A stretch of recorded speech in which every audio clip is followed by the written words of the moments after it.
जय हिंद। आज हम आपके लिए बहुत ही इंटरेस्टिंग चैप्टर लेकर आए हैं इस वीडियो में, जो है 10th क्लास का पहला चैप्टर लाइफ प्रोसेसेस। जो है जैसा कि आपको नाम से ही पता चल रहा है, लाइफ प्रोसेसेस यानी हम इस चैप्टर में जो हमारे डेली जीवन में कुछ प्रक्रियाएं होती हैं हमारे शरीर से, तो उन्हीं के बारे में इस वीडियो में हम जानेंगे। अपने शरीर के बारे में जानने के लिए इस वीडियो को पूरा देखें। तो बिना किसी देरी के स्टार्ट करते हैं वीडियो। तो सबसे पहला, जैसा कि नाम से पता चल रहा है, लाइफ प्रोसेस। अब लाइफ प्रोसेस होता क्या है कि जो जीवित होते हैं, जीवित ये वर्ड ध्यान रखना, अभी बताऊंगा इसके बारे में, कि जो जीवित इंसान होते हैं, ऑर्गेनिजम्स होते हैं, तो उनके अंदर होती है लाइफ प्रोसेसेस यानी जीवन की कुछ प्रक्रियाएं।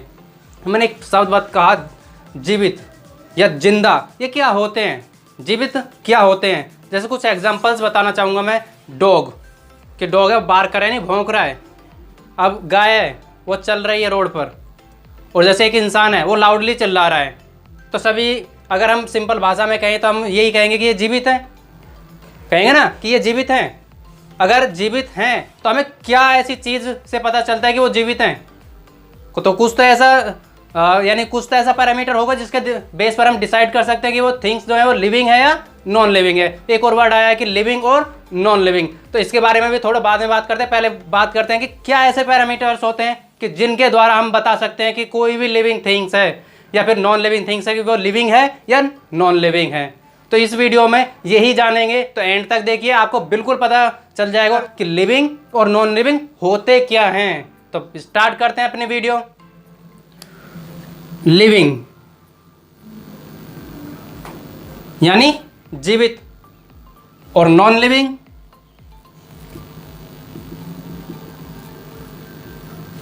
यानी निर्जीव। ये सजीव, ये निर्जीव, अगर हिंदी में बोले तो। लेकिन अब इनको हम डिफाइन कैसे करें, किस बेसिस पर हम बता सकते हैं कि कोई भी पर्टिकुलर ऑर्गेनिज्म है वो लिविंग है या नॉन लिविंग है? तो जानते हैं कुछ पैरामीटर्स के आधार पर, कुछ इनके बारे में इतनी रोचक बातें जानते हैं कि किस प्रकार से हम इनको डिवाइड कर सकते हैं कि लिविंग है कि नॉन लिविंग। कुछ पैरामीटर्स हैं अब लिविंग थिंग्स के, जैसा कि मैंने बताया था कि उनके आधार पर इनको डिवाइड करेंगे। चलिए जानते हैं इनके बारे में कि क्या ये पैरामीटर होते हैं। देखिए, पहला है कि living things can move by themselves. अब देखिए, जो लिविंग थिंग्स होते हैं, इसमें कहा गया है कि लिविंग थिंग्स अपने आप मूव कर सकते हैं। तो क्या कर सकते हैं?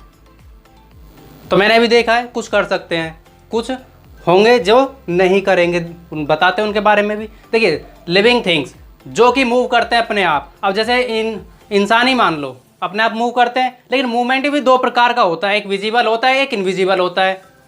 कि जो बहुत तेज़ी से मूव करते हैं वो तो हमें विजिबल होता है कि हम उनके मूवमेंट को पहचान सकते हैं। लेकिन जिनका मूवमेंट इनविजिबल होता है, तो उनके बारे में कैसे कह सकते हैं कि जो नॉन लिविंग थिंग्स है वो भी जो है मूव करते हैं। जैसे एक छोटा सा एग्जांपल, स्नेल। जो स्नेल होता है वो मूव करता है, लेकिन क्या उसका मूवमेंट दिखाई देता है? बहुत ही धीमे मूव करता है। बाद में पता चलता है कि यहाँ था, कुछ समय बाद वहाँ पर पहुँच गया। तो इससे पता चलता है कि वो भी मूव करता है, लेकिन उसका जो मूवमेंट होता है वो लगभग इनविजिबल होता है। और कुछ का होता है जो कि विजिबल होता है। जैसे खुद को ही देख लो, जैसे हम चलते हैं तो हमारा मूवमेंट जो है विजिबल होता है। तो हम कह सकते हैं कि जो मूवमेंट है लिविंग थिंग्स करते हैं, लेकिन दो टाइप का होता है, विजिबल और नॉन विजिबल, ठीक है, या इनविजिबल, यानी जिसको महसूस किया जा सके और जिसको महसूस ना किया जा सके। और वहीं पर बात करते हैं प्लांट्स की। क्या आपने कभी प्लांट्स को मूव करते हुए देखा है? अगर मैं तो आपसे कहूँ कि मूव करते हुए देखा, तो आपका आंसर भी क्या होगा? नो, क्योंकि प्लांट्स मूव नहीं करते हैं। ठीक है, किस बेसिस पर? कि जैसे हम मूव करते हैं, ऐसे प्लांट मूव नहीं करते हैं, लेकिन वो भी लिविंग थिंग्स हैं, लेकिन उनमें भी मूवमेंट होता है। दो प्रकार का मूवमेंट होता है प्लांट्स में। पहला है डायरेक्शनल, दूसरा है नॉन डायरेक्शनल मूवमेंट। ये जो मूवमेंट है इनका प्लांट्स का, ये हम नेक्स्ट चैप्टर में इनकी डिटेल स्टडी करेंगे, डायरेक्शनल की और नॉन डायरेक्शनल की। जो एक होता है ट्रोपिज्म और दूसरा होता है नेस्टिक मूवमेंट प्लांट्स का। ठीक है, जो प्लांट्स होते हैं वो मूव करते हैं। किस तरह से? उनका मूवमेंट जो है इस आधार पर देखा जाता है, डायरेक्शनल और नॉन डायरेक्शनल। बेसिकली जैसे सभी लिविंग थिंग्स मूव करते हैं, इस प्रकार से प्लांट्स मूव नहीं करते हैं।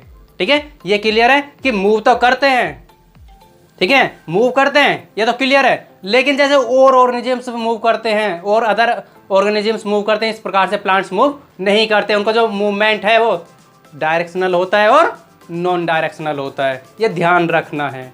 ठीक है, नेक्स्ट, और जो नॉन लिविंग थिंग्स होते हैं इसी में बात कर लेते हैं कि जो नॉन लिविंग थिंग्स होते हैं वो मूव अपने आप नहीं कर सकते। जैसे एक एग्जांपल, कुछ एग्जांपल्स बताता हूँ मैं अपने आसपास। जैसे ही आप देखते हो चेयर्स रखी हुई है, टेबल है, बेड है, क्या वो अपने आप मूव करते हैं? नहीं, वो नॉन लिविंग थिंग्स है, वो अपने आप मूव नहीं करेंगे। ठीक है, कुछ कंडीशंस में मूव करते हैं। कैसे? सैंड पार्टिकल्स देखे होंगे आपने, देखे? तो सैंड पार्टिकल्स जो होते हैं वो एयर के द्वारा मूव करते हैं, लेकिन वहाँ भी एयर के द्वारा करते हैं, स्वयं मूव नहीं करते हैं, यानी खुद के द्वारा मूव नहीं करते हैं। तो जाहिर सी बात है, तो पहला पॉइंट बहुत ही क्लियर समझ में आया होगा कि जो लिविंग थिंग्स होते हैं वो अपने आप मूव कर सकते हैं। नेक्स्ट है, living things need food, air, water. देखिए ये तो बेसिक सी नीड है, हम सभी जानते हैं। अगर हम खुद का ये एग्जांपल लें डेली जीवन के लिए, तो हम भी लिविंग थिंग्स हैं। तो अगर हम लिविंग थिंग्स हैं तो हम खाना भी रोज़ खाते हैं, ऑक्सीजन की भी ज़रूरत है, यानी एयर की भी ज़रूरत होती है, और पानी की तो होती है। अलग अलग तरीके से पीते भी हैं, ठीक है, नहाते भी हैं, कपड़े भी धोते हैं। तो अलग अलग तरीके से हम यूज़ करते हैं किसको? वाटर को। और एयर हम यूज़ करते हैं सांस लेने के लिए, और खाना तो खाते ही हैं। तो इससे क्या बात क्लियर होती है कि जो लिविंग थिंग्स होते हैं वो, यानी जो लिविंग थिंग्स होते हैं उनको खाने की भी ज़रूरत होती है, और साथ में किसकी ज़रूरत होती है? वाटर की। वाटर मोस्ट इंपॉर्टेंट है, बहुत ही प्रेसियस होता है। 7th क्लास में पढ़ा है, 6th क्लास में पढ़ा है कि जो वाटर है बहुत ही प्रेसियस होता है, बहुत ही कीमती होता है। तो इन तीनों चीज़ों की ज़रूरत लिविंग थिंग्स को होती है। कोई भी ऑर्गेनिज्म है, पर्टिकुलर कोई भी ऑर्गेनिजम्स ले लो आप, ठीक है, उसको खाने की भी ज़रूरत होगी, पानी की भी और एयर की भी। ठीक है, और नॉन लिविंग थिंग्स को इनमें से किसी भी चीज़ की ज़रूरत नहीं होगी, वो ऐसे ही अपने जीवन को आगे बढ़ा सकते हैं। ठीक है, क्लियर? तो दूसरा पॉइंट में हमारा क्लियर हुआ कि जो यानी जो लिविंग थिंग्स होते हैं उनको ज़रूरत होती है खाने की, एयर की और वाटर की। ठीक है, next point, third point, living things can respond to changes around them, they are sensitive. अब एक वर्ड आया यहाँ पर, सेंसिटिव। इसका मीन्स क्या होता है? सेंसिटिव यानी वो हमारे आसपास, हम लिविंग थिंग्स हैं, अपना ही एग्जांपल लेकर चलते हैं क्योंकि अपना एग्जांपल बेस्ट है, क्योंकि जो अपने साथ हुआ है वो बहुत ही अच्छे से क्लियर होता है। तो खुद से ही एग्जांपल लेकर चलते हैं अपना। लिविंग थिंग्स जो सेंसिटिव होते हैं, क्यों? चलिए एक एग्जांपल थोड़ा सा बताता हूँ, छोटा सा एग्जांपल बताता हूँ आपको मैं। जैसे आपको किसी ने आपको स्लैप किया, ठीक है, स्लैप किया, तो आपको क्या महसूस हुआ? कि अगर आपको किसी ने स्लैप किया है तो आपको किस तरह से महसूस होगा कि आपका आसपास कुछ चेंज हुआ है? तो जाहिर सी बात है, जैसे कोई स्लैप करता है तो हमारी जो स्किन होती है वहाँ से रेड कलर की हो जाती है, और साथ में बहुत ही ज़्यादा पेन होता है। तो जब इस बात से हमें क्लियर पता चलता है क्या, कि जहाँ हमारी स्किन जो है रेड हो जाएगी और हमें पेन का एहसास होगा। पेन का एहसास कब होगा? जब हमें महसूस होगा। ठीक है, जब हमें महसूस होगा तो हमें क्या पता चल रहा है कि हम सेंसिटिव हैं, हम सेंस कर सकते हैं, अपने आसपास जो चीज़ें हैं उनको महसूस कर सकते हैं। तो जाहिर सी बात है कि जो लिविंग थिंग्स होते हैं उनके आसपास जो चेंज होंगे वो भी उनको रिस्पॉन्ड करेंगे, यानी उनके खिलाफ, उनके अगेंस्ट में क्या करेंगे? वो रिस्पॉन्ड करेंगे। जैसे हम रिस्पॉन्ड करेंगे, अगर हमको किसी ने स्लैप किया है बिना वजह, तो हम क्या करेंगे? जाहिर सी बात है, हम उसको मारेंगे। ठीक है, सेम चीज़ यहाँ पर होती है। लिविंग थिंग्स जो अपने आसपास चेंज होते हैं उनके अगेंस्ट में वो रिस्पॉन्स देते हैं। जैसे मैंने कहा कि स्लैप मारने पर हम दोबारा उसको स्लैप करेंगे। ठीक है, जाहिर सी बात है। और इसी का अगर हम जनरल लाइफ से, अगर बायोलॉजी से अगर इसका हम रिलेशन जोड़ते तो उसका मतलब ये है कि जैसे ही हमारे आसपास बहुत ही ज़्यादा ठंड होने लगती है, यानी ठंडा मौसम हो गया, तो हम क्या करते हैं कि हम जो है गर्म कपड़े निकाल लेते हैं। तो वो भी तो रिस्पॉन्स है हमारा। गर्मी हो गई, गर्मी के समय में हमने पंखा निकाल लिए, कूलर्स निकाल लिए, तो उसके अगेंस्ट में भी तो हम क्या कर रहे हैं? रिस्पॉन्स दे रहे हैं। और भी ऑर्गेनिजम्स हैं। ठीक है, सबसे बेस्ट एग्जांपल देता हूँ मैं आपको, मछली है। ठीक है, मछली को आपने टच किया, और उसको पानी से बाहर निकाल लिया, तो क्या होगा? महसूस होगा उसको? बिल्कुल होगा, क्योंकि वो हमारी तरह ज़मीन पर नहीं रह सकती। तो क्या करेगी? वो फड़फड़ाएगी। फिर से अगर उसे हम पानी में नहीं डालेंगे तो क्या होगा? जाहिर सी बात है, वो मर जाएगी। ठीक है, तो वो उसका सेंसेशन पावर पता चलता है कैसे? कि जब हमने उसके टच किया, ठीक है, उस पर उन्हें रिस्पॉन्स दिया। ठीक है, तो इसमें भी क्या होता है कि जब कोई भी ऑर्गेनिज्म सेंसिटिव होगा वो चेंज के अकॉर्डिंग रिस्पॉन्स देगा। ठीक है, ये पॉइंट भी क्लियर। लिविंग थिंग्स ग्रो कैसे? यानी जो लिविंग थिंग्स होते हैं ग्रो करते हैं। कैसे करते हैं? तो आई थिंक आपने देखा होगा एक समय पर जो बेबी होता है, चाइल्ड, ठीक है, बेबी चाइल्ड जो है बहुत ही छोटा होता है एक समय पर, लेकिन जैसे जैसे एज यानी टाइम पास होता चला जाता है, टाइम पास होने के अकॉर्डिंग जो एक बॉय है या बेबी है वो क्या करेगा? बड़ा होता चले जाता है, यानी बड़ा होता चला जाता है। क्यों? ऐसा क्या चीज़ होता है उसके अंदर कि वो बड़ा होता चला जाता है, यानी उसके साइज़ जो है वो इंक्रीज़ होता है, आकार में बदलाव होता है। तो क्यों होता है ऐसा? जाहिर सी बात है, अगर आपको नहीं पता है तो मैंने अपने चैनल पर एक वीडियो डाली है 11th क्लास की, पहले ही चैप्टर के द लिविंग वर्ल्ड। उस वीडियो को ज़रूर देखें, उसमें बिल्कुल क्लियर बताया मैंने कि ग्रो क्यों करते हैं, कैसे करते हैं। ठीक है, तो थोड़ा सा इसमें भी बता देता हूँ मैं कि लिविंग थिंग्स ग्रो करते हैं कैसे। अब जाहिर सी बात है, हम छोटे रहते हैं बचपन में, ठीक है, लेकिन एडल्टहुड में आते आते बहुत बड़े हो जाते हैं। क्यों? हमारे शरीर के अंदर सबसे स्मॉलेस्ट यूनिट होती है क्या? सेल, जो हमने 9th क्लास में पढ़ा है, बहुत अच्छे से पढ़ा है सेल के बारे में, पूरा एक चैप्टर है। नहीं पढ़ा है तो दोबारा से पढ़ना और जानना सेल के बारे में क्या होती हैं सेल्स। सेल्स जो होती हैं हमारी बेसिक यूनिट होती हैं। तो बात करते हैं आगे। जो सेल्स होती हैं वो ग्रो करती हैं। सेल्स ग्रो करेंगी तो सेल्स ग्रो कैसे करेंगी? जब वो मल्टीप्लाई करते हैं, जब वो डिवाइड होती हैं। डिवाइड होंगी यानी 1 से 2, 2 से 4, 4 से 8, इस तरह से वो डिवाइड होती हैं। और जब 1 से 2 सेल बनेंगी और 2 से 4 और 4 से 8 सेल बनेंगी, जाहिर सी बात है आप यही देख सकते हो कि अगर ये एक सेल है, ठीक है, एग्जाम्पल के लिए ये डबल हुई, ठीक है, डबल होने के बाद फिर 4 होंगे। वो जो हर एक सेल है, हर एक जो पर्टिकुलर सेल है वो एक अलग सेल में ग्रो हो जाएगी, करेगी। यानी ये जो इतनी बड़ी सेल थी पहले इतनी छोटी सी टूट गई 4 पार्ट में, और ये जो अलग पार्ट है 4 पार्ट, ये अलग अलग ग्रो करेंगे। तो यहाँ पर इतना छोटा साइज था, उसके बाद इतना बड़ा होते चले जाएंगे। तो जाहिर सी बात है अगर सेल बड़ी होती जा रही है तो इसका मतलब है कि जो थिंग्स है या ऑर्गेनिज्म है वो ग्रो करेगा, और ग्रो करेगा तो उसका ग्रो करना दिखाई देगा। बेस्ट एग्जांपल खुद से ही ले लेते हैं। जैसा कि मैंने बताया था कि बचपन में छोटे हो तो एडल्टहुड तक बहुत बड़े हो जाते हैं। क्यों? सेल डिवीज़न होता है बेटा, सेल डिवीज़न मेन है। ठीक है, सेल डिवीज़न होता है और सेल डिवीज़न होने से हमारी ग्रोथ होती है। ग्रोथ क्यों होती है? क्योंकि हमारी नंबर ऑफ सेल्स जो है हमारे शरीर में जितनी भी सेल्स हैं वो नंबर्स में बढ़ती हैं। अगर वो नंबर्स में बढ़ती हैं तो साथ में मास में भी बढ़ेंगी। अगर हमारा मास और नंबर बढ़ रहे हैं तो हम क्या कर रहे हैं? हम ग्रो कर रहे हैं। अब ग्रो करना जरूरी रहता है कि नहीं रहता है? एक क्वेश्चन बहुत ही इंपॉर्टेंट है कि जो ग्रोथ है लिविंग थिंग्स के लिए वो ज़रूरी है कि नहीं। देखिए, 2 चीज़ें हैं, एक तो एसेंशियल और एक है डिफाइनिंग। दोनों अलग वर्ड्स हैं, जानते हैं इसके द्वारा। आपको पता है, जैसा कि मैंने बताया कि जो सेल्स हैं वो बढ़ रही हैं। अगर इस हिसाब से देखें तो जो ग्रोथ है, ठीक है, जो ग्रोथ है वो ज़रूरी होगी। ज़रूरी क्यों होगी? क्योंकि जो लिविंग थिंग्स है वो ग्रो कर रहा है। ग्रो कर रहा है यानी बढ़ रहा है। अगर बढ़ रहा है तो वो सिंपल लेवल से कॉम्प्लेक्सिटी तक जा रहा है। अगर सिंपल से कॉम्प्लेक्सिटी तक पहुंच रहा है यानी हायर लेवल तक पहुंच रहा है, तो इसका मतलब ये है कि जो ग्रोथ है वो किसी भी लिविंग ऑर्गेनिजम्स के लिए ज़रूरी है। बट मैंने कहा बट जो ग्रोथ है, ग्रोथ जो है डिफाइनिंग प्रॉपर्टी नहीं है लिविंग थिंग्स की। ये मेन पॉइंट है कि ज़रूरी तो है, मानते हैं कि ग्रोथ ज़रूरी है, लेकिन जो ग्रोथ है वो डिफाइनिंग प्रॉपर्टी नहीं है लिविंग थिंग्स की। ये मेन आंसर है।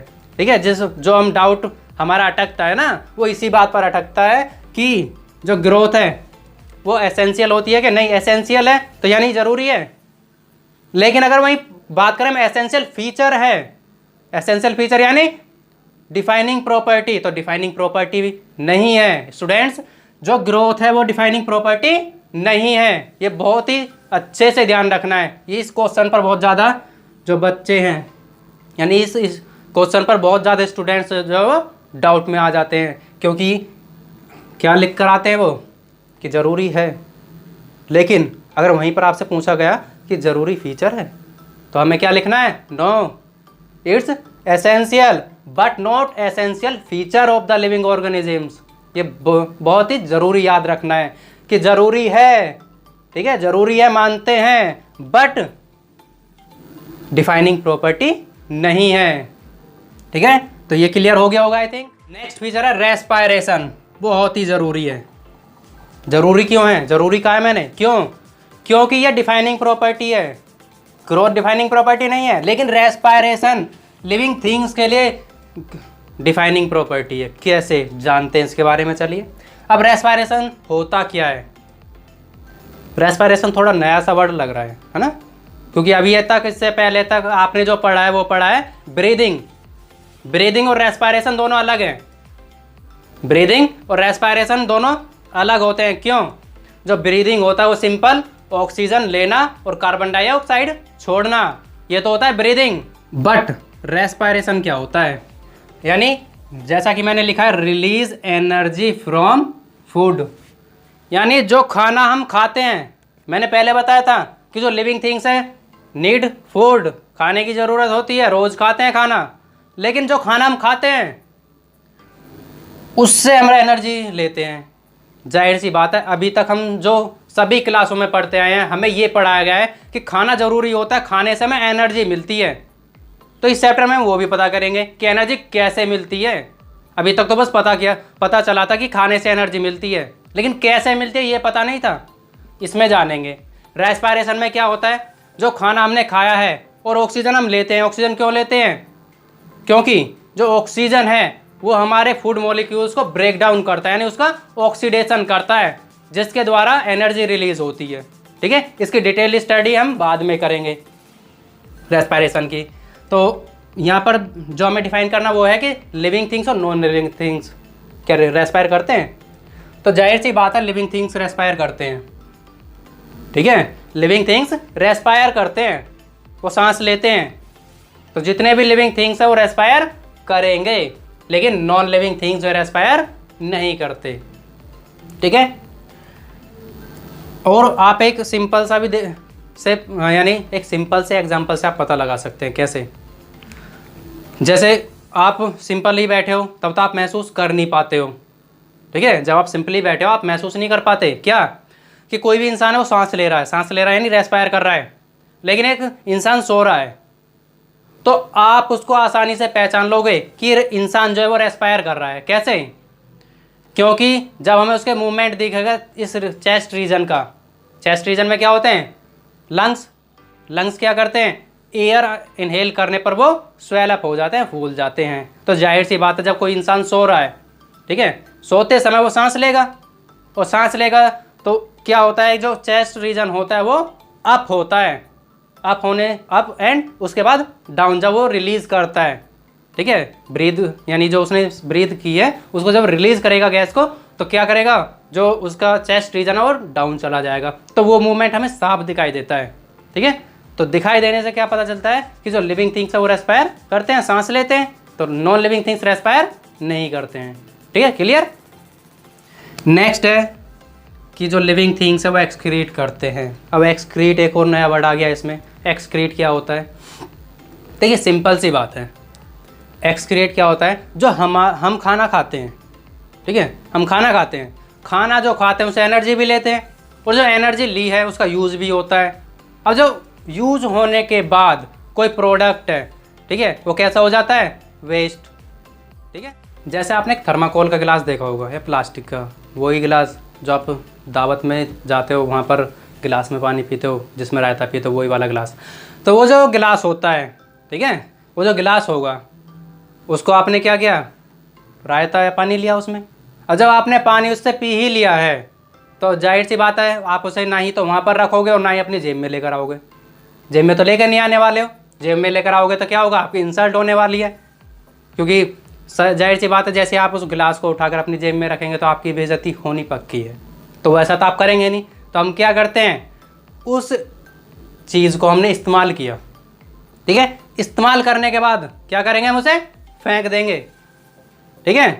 तो सेम बात यहाँ पर है। अब बायोलॉजी में आ जाते हैं कि जो हमारा शरीर है, हमने खाना खाया, ठीक है, हमने खाना खाया, खाना खाने के बाद हमारे शरीर ने उसे एनर्जी भी रिलीज़ कर ली, ठीक है, एनर्जी ली उससे। एनर्जी रिलीज़ होने के बाद उसका तो कोई काम बचा नहीं, तो वो क्या हो गया, वेस्ट, ठीक है। अब वेस्ट हो ही गया है तो हमारे शरीर में उसके लिए कोई जगह नहीं है, और जगह नहीं है तो उसको हमारे शरीर से बाहर निकलना है, और हमारे शरीर से जब वो बाहर निकलेगा, ठीक है, यानी जो गंदगी हमारे शरीर में बनी है उस गंदगी का हमारे शरीर से बाहर निकलना, वही कहलाता है एक्सक्रीशन, यानी एक्सक्रीट, ठीक है, एक्सक्रीशन वर्ड है, ठीक है। इसकी भी डिटेल स्टडी करेंगे अभी हम। नेक्स्ट है, और इससे पहले मैं बताना चाहूँगा कि जो नॉन लिविंग थिंग्स है वो एक्सक्रीट भी नहीं करते, रेस्पायर भी नहीं करते, ठीक है। और उसके बाद नेक्स्ट पॉइंट है कैन रिप्रोड्यूस। एक और वर्ड आया है रिप्रोड्यूस। अब रिप्रोड्यूस का मतलब क्या होता है पहले वो जान लेते हैं। रिप्रोड्यूस का मतलब होता है कोई भी ऑर्गेनिज्म है, ठीक है, यंग वंस प्रोड्यूस करते हैं सिमिलर काइंड के, यानी सेम ही प्रकार के, अपने ही जैसे नए ऑर्गेनिजम्स को जन्म देते हैं, तो वो प्रक्रिया कहलाती है रिप्रोडक्शन। तो यहाँ पर कहा गया है कि जो लिविंग थिंग्स हैं वो रिप्रोड्यूस करते हैं, तो करते हैं क्योंकि आपने देखा होगा आपकी पॉपुलेशन जो है, ठीक है, इंक्रीज करती है। मेन कारण मेटिंग मीन्स रिप्रोड्यूस करना, ठीक है। तो इसके द्वारा ही जो इंडिविजुअल्स होते हैं वो अपना नंबर्स जो है इंक्रीज करते हैं, किसके द्वारा, रिप्रोडक्शन के द्वारा, रिप्रोड्यूस के द्वारा। तो इससे पता चलता है कि जो लिविंग थिंग्स है वो रिप्रोड्यूस भी करते हैं, नॉन लिविंग थिंग्स रिप्रोड्यूस नहीं करते। अब दो एक्सेप्शन है इसमें, मैं बताता हूँ आपको। पहला, जो ग्रोथ है नॉन लिविंग थिंग्स में भी होती है। कैसे, ये भी मैंने बताया था कि मैंने 11th क्लास की जो वीडियो पोस्ट की उसमें पूरे डिटेल में बताया है। अब नॉन लिविंग थिंग्स कैसे ग्रो करते हैं, आपको पता है, आपने सैंड पार्टिकल्स देखे हैं, ठीक है। अब जो सैंड पार्टिकल्स हैं जब वो डिपॉजिट होते हैं, कब, जब एयर के द्वारा बहकर आते हैं और एक के ऊपर, एक पार्टिकल के ऊपर दूसरा पार्टिकल जब डिपॉजिट होना शुरू होता है तो क्या करते हैं, वो एक टीला बना लेते हैं और बाद में जाकर एक माउंटेन बना लेते हैं। तो क्या सोचते हो, क्या वो जो थिंग है वो क्या है, नॉन लिविंग, और नॉन लिविंग भी क्या कर रही है, ग्रो। तो एक्सेप्शन है कि जो नॉन लिविंग थिंग्स होती हैं वो ग्रो करती हैं, ठीक है। एक एक्सेप्शन ये है कि रिप्रोड्यूस करना यानी नंबर्स में इंक्रीज होना। सैंड पार्टिकल्स का ये एग्जांपल अच्छा है कि पहले थोड़े थे लेकिन बाद में जब वो माउंटेन बनेगा तो सैंड पार्टिकल्स बहुत ज़्यादा आ जाएंगे। तो इससे क्या पता चलता है, करते हैं रिप्रोड्यूस, मीन्स नंबर में इंक्रीज करते हैं। और एक और इसका एक्सेप्शन तो रह ही गया मूव का। हमने बताया कि लिविंग थिंग्स ही मूव करते हैं, लेकिन क्या आप किसी ऐसे नॉन लिविंग थिंग्स का नाम बता सकते हैं जो मूव करता है अपने आप, बता सकते हैं? तो सोचिए, नहीं तो मैं बताता हूँ आपको। सबसे अच्छा जो नॉन लिविंग थिंग्स जो अपने आप ही मूव करता है, बेटा हम रोज़ यूज़ करते हैं और नाम भी लिखा हुआ है, वाटर। आया ना, जो वाटर होता है नॉन लिविंग है, ठीक है, नॉन लिविंग है वाटर, बट अपने आप मूव करता है। तो ये भी एक एक्सेप्शन है इसमें, ठीक है। अब ओवरऑल जो एक चीज़ आती है, ठीक है, वो ये है कि जो लिविंग थिंग्स होते हैं उनमें मेटाबॉलिक रिएक्शंस होती हैं।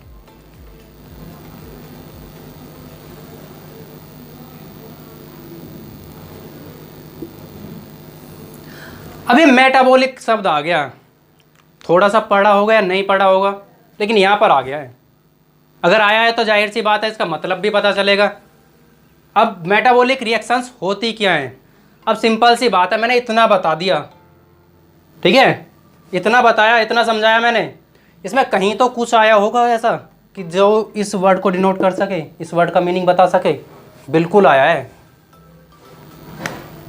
एक्सक्रीट, रेस्पायरेशन, ग्रोथ, रिस्पॉन्ड, किसको डिनोट करते हैं? सिर्फ मेटाबॉलिक को। मेटाबॉलिक रिएक्शंस क्या होती हैं?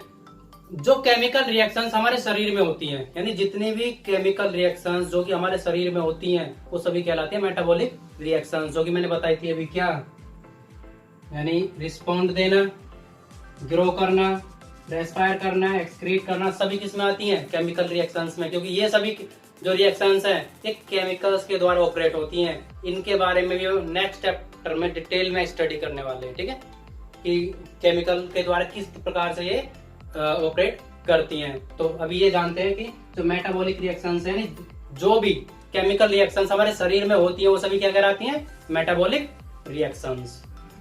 वन थिंग मैंने आपको बताया था कि सेल ग्रो करती हैं। मैंने बताया आपको कि जो सेल्स हैं वो ग्रो करती हैं, सेल्स ग्रो करती हैं। 9th क्लास में कंसेप्ट पढ़ा हुआ है सेल का आपने, ठीक है, सेल का कंसेप्ट 9th क्लास में अच्छे से पढ़ा हुआ है। तो वहां पर आपने एक शब्द पढ़ा होगा जिसका नाम है प्रोटोप्लाज्म। प्रोटोप्लाज्म क्या होता है? जो लिविंग मैटर किसी भी सेल के अंदर पाया जाता है वही क्या कहलाता है? प्रोटोप्लाज्म। जो प्रोटोप्लाज्म होता है वही डिसाइड करता है कि कोई भी सेल है वो लिविंग है कि नॉन लिविंग है। ध्यान रखना, बहुत ही इंपॉर्टेंट शब्द है प्रोटोप्लाज्म।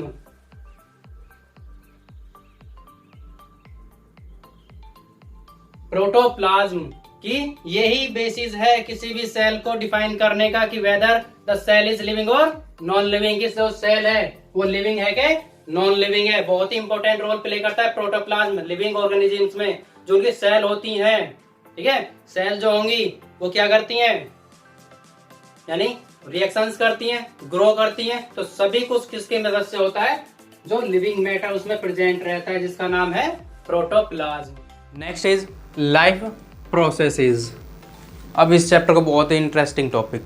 देखिए एक एग्जांपल है, जैसे आपके घरों में बाइक होगी, जो बाइक है, ठीक है, आप उसको रेगुलर चला रहे हो। अगर बाइक रेगुलर चल रही है तो क्या होगा? तो उसके अंदर कोई ना कोई कमी आएगी। तो क्या कराते हैं हम? रिपेयर या मेंटेन कराते हैं उसको। सेम यहाँ पर है, जैसे कोई भी ऑर्गेनिज्म है, ठीक है, कोई भी ऑर्गेनिज्म कंसीडर कर लो आप। तो जो ऑर्गेनिज्म है उसके अंदर भी मेंटेनेंस जॉब हमेशा चलती रहती है। अब ये डिपेंड नहीं करता है कि वो सो रहा है, ठीक है, या फिर क्लास में बैठा हुआ है, या फिर कोई अन्य कार्य कर रहा है, ये डिपेंड नहीं करता है। लेकिन जो मेंटेनेंस जॉब है हमेशा ही चलती रहती हैं। अब ये जो मेंटेनेंस जॉब होती हैं, जो कि यानी वो प्रोसेसेस जो कि मेंटेनेंस जॉब का कार्य करती हैं एक साथ, वही कहलाती है हमारी लाइफ प्रोसेसेस। अब वो होती कौन कौन सी प्रोसेस हैं? जैसे न्यूट्रिशन, नेक्स्ट है respiration,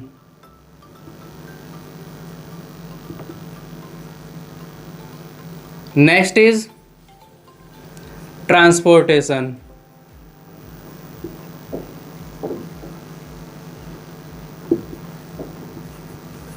next excretion,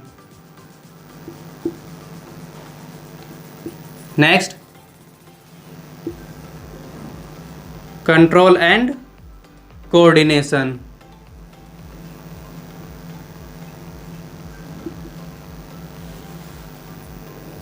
growth and development,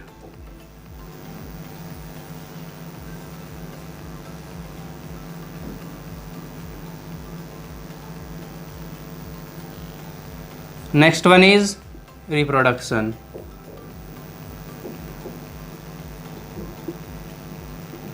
अब ये जो प्रक्रियाएं हैं ये हमारे शरीर में होती हैं, ठीक है, और यही कहलाती हैं लाइफ प्रोसेसेस। जानते हैं सबसे पहले, देखिए मैंने कहा कि मेंटेनेंस जॉब चलती रहती है। मेंटेनेंस का मतलब यानी हमारे शरीर में कोई भी डैमेज है, हमारे शरीर में कोई भी डैमेज है, ठीक है, या ब्रेक डाउन हो रहा है किसी भी सेल का, तो क्या करेगा हमारा शरीर? जाहिर सी बात है हमारा शरीर उसको रिपेयर करेगा। रिपेयर करेगा तो जाहिर सी बात है उसके लिए एनर्जी की ज़रूरत होगी। और एनर्जी कहाँ से मिलेगी हमें? जैसे बाइक की बात करें तो बाइक में अगर कोई चीज़ ख़राब है तो उसको बाहर से डालते हैं, सेम हमारी बात है। तो हम क्या करते हैं? हमें एनर्जी की ज़रूरत होती है जो कि हम हमारे शरीर के बाहर से लेते हैं, ठीक है, अपने शरीर के बाहर से लेते हैं। अब वो जो शरीर के बाहर से एनर्जी हम लेते हैं, ठीक है, वो कहलाता है फूड। कॉमनली उसको कहते हैं फूड। और जो प्रोसेस है वो कहलाती है न्यूट्रिशन। क्या कहलाती है? न्यूट्रिशन। अब न्यूट्रिशन क्या प्रोसेस होती है? The taking of food and its utilisation in our body, यानी खाना खाना और उसका हमारे शरीर में यूज होना, वही कहलाता है न्यूट्रिशन। अब जो न्यूट्रिशन होता है, ठीक है, वो कहाँ से लेते हैं हम? शरीर के बाहर से। अब पृथ्वी पर जो भी ऑर्गेनिज्म है, ठीक है, सभी यूज करते हैं क्या? न्यूट्रिशन प्रोसेस, खाना खाने के लिए, ठीक है, यूज तो करते हैं, लेकिन वो जो प्रोसेस होती है उसमें जो मॉलिक्यूल्स होते हैं वो कार्बन बेस्ड मॉलिक्यूल्स होते हैं, जो कि हम यूज करते हैं अपने न्यूट्रिशन में। हमारी पृथ्वी पर जो प्रेजेंट है क्या न्यूट्रिशन, वो ज़्यादातर किस पर डिपेंड करता है? कार्बन बेस्ड मॉलिक्यूल्स पर। मैंने कहा कि कार्बन बेस्ड मॉलिक्यूल्स, ठीक है, कार्बन बेस्ड मॉलिक्यूल्स हो गए और डिपेंड करते हैं ऑर्गेनिजम्स की कॉम्प्लिसिटी पर। जो कॉम्प्लिसिटी होती है ऑर्गेनिजम्स की, वो ही डिपेंड करता है, और उसी द्वारा यानी उसी के कारण जो ऑर्गेनिजम्स होते हैं कॉम्प्लिसिटी के आधार पर ही डिफरेंट काइंड का फूड यूज़ करते हैं न्यूट्रिशन के तौर पर, ठीक है। जैसे अगर हम बात करें गाय भैंस हैं, क्या खाते हैं? Plants, obviously. हम क्या खाते हैं? प्लांट्स के प्रोडक्ट, लेकिन वो पूरा प्लांट खा सकते हैं, ठीक है, लेकिन हम पूरा प्लांट नहीं खा सकते। तो कॉम्प्लेक्सिटी पर डिपेंड करता है, ठीक है, ऑर्गेनिजम्स की। देखिए, अब जो न्यूट्रिशन के दौरान जो हमें एनर्जी मॉलिक्यूल्स मिलते हैं, ठीक है, वो डिफरेंट हो सकते हैं। जाहिर सी बात है, जो हम खाना खाते हैं सभी से हमें एक जैसा जो एनर्जी है वो प्रोवाइड नहीं होगी। तो जो मॉलिक्यूल्स हैं एनर्जी के न्यूट्रिशन के दौरान जो हम लेते हैं वो डिफरेंट हो सकते हैं। अगर वो मॉलिक्यूल्स डिफरेंट हैं तो हमारे शरीर में क्या होगा? जैसा कि हम जानते हैं कि जो इन्वायरमेंट है पूरा, वो किसी एक इंडिविजुअल के कंट्रोल में नहीं है। अगर हमारा पूरा इन्वायरमेंट ही एक इंडिविजुअल के कंट्रोल में नहीं है, तो जैसा कि मैंने कहा एक इंडिविजुअल के कॉन्टेक्ट में नहीं है, यानी सॉरी एक इंडिविजुअल के कंट्रोल में नहीं है, तो जो हम खाना लेते हैं उससे जो एनर्जी मिलती है जो वो भी यूनिफॉर्म नहीं रहती है, यानी वो भी एक ही बस में यानी एक ही प्रकार की नहीं होगी। तो क्या होता है, वो जो एनर्जी मॉलिक्यूल डिफरेंट टाइप के हमारे शरीर में है, सबसे पहले उनका ब्रेकडाउन होना होता है सिंपलर सब्सटेंस में, ठीक है। सिंपल सब्सटेंस में टूटेंगे तो उसके लिए फिर से एनर्जी की ज़रूरत होगी, ठीक है। अब ये जो मॉलिक्यूल्स ब्रेकडाउन होंगे, ठीक है, ये जो मॉलिक्यूल्स ब्रेकडाउन होंगे वो ज़रूरी होते हैं। पहला, लिविंग स्ट्रक्चर बनाए रखने के लिए, ठीक है, उस एक तो हमारा लिविंग स्ट्रक्चर जो है उनके द्वारा बना रहेगा, और दूसरा सबसे मेन कारण कि हमारे शरीर की जो ग्रोथ है, उनकी सेल्स की जो ग्रोथ है, ठीक है, उसके लिए ज़रूरी होता है। अब इसके लिए, ठीक है, इस प्रोसेस के लिए क्या होता है, हमारे शरीर को आउटसाइड से एक और एनर्जी की ज़रूरत होती है। तो हमारे शरीर में उसके द्वारा कुछ केमिकल्स रिएक्शंस की सीरीज़ होती है जो कहलाती है ऑक्सीडेशन एंड रिडक्शन रिएक्शंस, जो कि हमारे शरीर में होती हैं। अभी जो ऑक्सीडेशन और रिडक्शन रिएक्शंस होती हैं जो हमारे शरीर में होंगी, उसके लिए सबसे मेन कार्य करता है ऑक्सीजन। यानी ऑक्सीजन जो है उससे आप फेमिलियर हैं। अब जो ऑक्सीजन है आपको पता है आप सांस लेने में यूज़ करते हो। अब जब हम सांस लेने में यूज़ करते हैं ऑक्सीजन, अब उसका यूज़ क्या होता है, सबसे पहले कोई भी ऑर्गेनिज्म है, ठीक है, ऑक्सीजन एक्वायर करेगा। जैसे ऑक्सीजन लेगा वो, तो उसके द्वारा जो हमने न्यूट्रिशन के दौरान मॉलिक्यूल्स लिए हैं उन मॉलिक्यूल्स का ब्रेकडाउन होगा, ठीक है।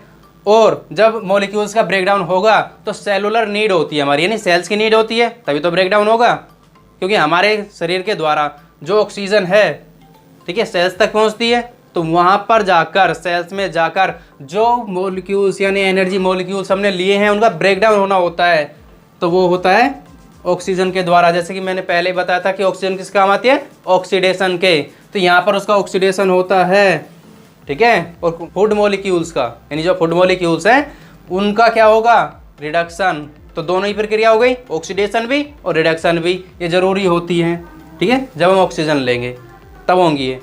तो ये जो सेलुलर नीड के लिए ये रिएक्शंस होती हैं, वो रिएक्शंस पूरी मिलाकर कहलाती है रेस्पायरेशन, ठीक है, वो पूरी रिएक्शन कहलाती है रेस्पायरेशन। एग्जाम्पल कंसिडर करते हैं सिंगल सेल्स का। जो सिंगल सेल ऑर्गेनिजम्स होते हैं, सिंगल सेल ऑर्गेनिजम्स में हमें पता है कि कोई भी स्पेशल ऑर्गन नहीं होता है खाना खाने के लिए, ऑक्सीजन के लिए या फिर वेस्ट प्रोडक्ट को एक्सक्रीट करने के लिए कोई भी स्पेशल ऑर्गन नहीं होता है। बट अगर हम बात करें किसकी, मल्टी सेलुलर ऑर्गेनिजम्स की, तो हमें पता है हमारे पास स्पेशल ऑर्गन्स होते हैं सभी कार्य को परफॉर्म करने के लिए। ठीक है, जैसा कि रिसेंटली हमने पढ़ा कि ऑक्सीजन और खाना, ठीक है, दोनों ही चीज़ें लेते हैं हम, तो ये जानकर भी हमें ज़्यादा सरप्राइज नहीं होगा कि जो ऑक्सीजन है और खाना है दोनों ही हम किसी स्पेशल टिश्यू के द्वारा लेते हैं, क्योंकि ये जो स्पेशल टिश्यूज़ का कंसेप्ट है ये हम 9th क्लास में पढ़ चुके हैं। ठीक है, तो ज़्यादा सरप्राइजिंग है नहीं। तो जो ऑक्सीजन लिया और खाना खाया हमने, ठीक है, तो स्पेशल ऑर्गन्स के द्वारा लिया। अब प्रॉब्लम कहाँ पर आती है, प्रॉब्लम यहाँ पर आती है, खाना तो हमने खा लिया, ऑक्सीजन ले ली, लेकिन उसकी ज़रूरत हमारे पूरे शरीर को है। अगर उसकी ज़रूरत हमारे पूरे शरीर को है तो क्या होगा, तो यहाँ पर प्रॉब्लम आती है। इस प्रॉब्लम को ओवरकम करने के लिए हमारे शरीर ने एक सिस्टम बनाया हुआ है जो कहलाता है ट्रांसपोर्टेशन सिस्टम। क्या कहलाता है, ट्रांसपोर्टेशन सिस्टम। अब ये क्या करता है, आपको पता है आपने खाना खाया, ऑक्सीजन ली और ज़रूरत पूरे शरीर को है, तो ट्रांसपोर्टेशन क्या करता है, खाने को और ऑक्सीजन को एक जगह से दूसरी जगह ले जाने का कार्य करता है। ठीक है, अब जैसा कि रिएक्शंस होती है हमारे शरीर में, ठीक है, दोनों की, क्योंकि जब मैंने बताया अभी रेस्पिरेशन में कि ऑक्सीडेशन होता है, ठीक है, जब ऑक्सीडेशन रिएक्शन रिडक्शन रिएक्शन होगी तो उस दौरान क्या बनेगा, कुछ बाय प्रोडक्ट भी बनेंगे। अभी जो बाय प्रोडक्ट बनेंगे ये हमारे शरीर के लिए यूजलेस तो रहते ही रहते हैं, साथ में हार्मफुल भी होते हैं, हानिकारक भी होते हैं हमारे शरीर के लिए। अब जब ये हानिकारक हैं तो इन प्रोडक्ट को हमारे शरीर से, यानी जो बाय प्रोडक्ट बने हैं, इनको हमारे शरीर से बाहर निकालना होता है। ठीक है, अब जैसा कि हमने कंसेप्ट पढ़ा हुआ है स्पेशल टिश्यूज़ का, तो मल्टी सेलुलर ऑर्गेनिजम्स में क्या होंगे, स्पेशल ऑर्गन्स होंगे उस बाय प्रोडक्ट को बाहर निकालने के लिए। ठीक है, और वो जो कार्य करता है साथ मिलकर, वो करता है ट्रांसपोर्टेशन सिस्टम हमारे साथ मिलकर। ठीक है, यानी हमारे शरीर के और पार्ट्स के साथ मिलकर ट्रांसपोर्टेशन सिस्टम एक्सक्रीशन का कार्य करता है। वेस्ट प्रोडक्ट को बाहर निकालना तो कहलाता है एक्सक्रीशन। ठीक है, अब एक्सक्रीटरी प्रोडक्ट के पास तक कोई तो ऐसा टिश्यू होगा जो उस वेस्ट प्रोडक्ट को लेकर आएगा, तो उस टिश्यू का क्या नाम है, ट्रांसपोर्टेशन, जो कि उस वेस्ट मटेरियल को एक जगह से दूसरी जगह लेकर जाएगा, यानी कहाँ तक पहुँचाएगा, एक्सक्रीटरी ऑर्गन्स तक, तब जाकर वो हमारे शरीर से बाहर निकल पाएगा। ठीक है, बाकी की जो है कंट्रोल और कोऑर्डिनेशन, कंट्रोल कोऑर्डिनेशन में मैंने बताया था जो केमिकल रिएक्शंस होती हैं हमारे शरीर के अंदर, वही क्या किस में आती हैं, कंट्रोल और कोऑर्डिनेशन में। ये भी अभी हम नेक्स्ट चैप्टर में डिटेल में पढ़ने वाले हैं। ग्रोथ और डेवलपमेंट कितनी बार पढ़ चुके हैं अभी हम इसी चैप्टर में, ग्रोथ क्या होती है, डेवलपमेंट सेम है। ठीक है, वो अगर नहीं पढ़ा है तो 11th क्लास की वीडियो भी देख लेना, उसमें अच्छे से बताया ग्रोथ के बारे में। ठीक है, और रिप्रोडक्शन, इसके बारे में अभी इसी चैप्टर मैंने डिफाइन किया था, और इसकी डिटेल स्टडी हम आने वाले कुछ चैप्टर्स में डिटेल में करेंगे। ठीक है, नेक्स्ट वीडियो में इन टॉपिक्स की हम डिटेल में 1 by 1 स्टडी करेंगे। अगर आपको हमारी वीडियो इन्फॉर्मेटिव लगी हो, कमेंट करें, लाइक करें, शेयर करें और हमारे चैनल से जुड़े रहें आगे की वीडियोज़ के लिए। Thank you, have a nice day, जय हिंद।